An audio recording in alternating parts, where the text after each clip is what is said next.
Hi friend, good evening. আমি আর Meha আজকে বেরিয়ে পড়েছি সন্ধ্যার টাইমে আমাদের পাড়ার চপের দোকানে। যেতে যেতে দেখো ক্লাবের মাঠটা দেখতে পেলাম, এখানে হরিনাম হচ্ছে। পৌঁছে গেছি আমাদের পাড়ার চপের দোকানে। আজকে খুব চপ খেতে ইচ্ছা হচ্ছিল, তাই মেহাকে নিয়ে হাত ধরে আস্তে আস্তে চলে এসেছি। কাকুকে বললাম দুটো চপ দাও, কিন্তু খুচরো পয়সা হলো না। এর মধ্যে দেখো মেহা ফুটি যাচ্ছে, বলছে জুস। তাই কাকুকে বললাম একটা মেহাকে আগে একটা ফুটি দিয়ে দিন।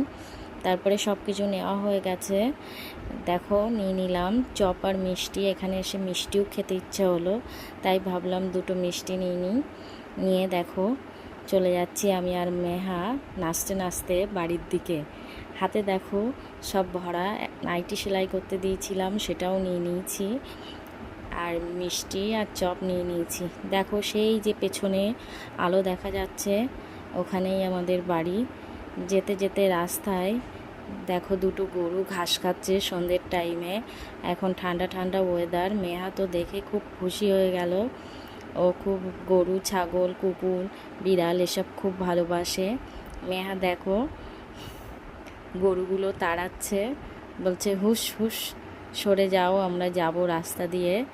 তারপরে গরু দেখতে দেখতে আকাশের দিকে তাকিয়ে দেখলাম সুন্দর চাঁদ উঠেছে। এই ফাঁকে মেহা কিছুক্ষণ খেলা করে নিল, নেচে নিল, একটু দৌড়ে নিল, ভাবছে আমার খেলা করার টাইম এসছে, আমি খেলা করতে এসছি। কিন্তু না, এখন সন্ধে হয়ে গেছে।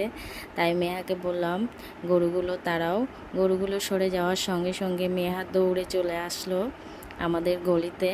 দেখো দৌড়ে চলে যাচ্ছে। তারপরে দেখো নিয়ে এসছে এখানে কালো মিষ্টি, চপ আর একটা এক্সট্রা সিঙ্গারা দিয়েছে। এক্সট্রা না, পয়সা দিয়ে নিতে হয়েছে।